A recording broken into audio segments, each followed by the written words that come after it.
La ilaha illallah Muhammadur Rasulullah.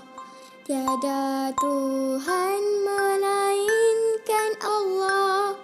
Muhammad itu pesuruh Allah. Rukun Islam 5 perkara. Ucap syahadah yang pertama.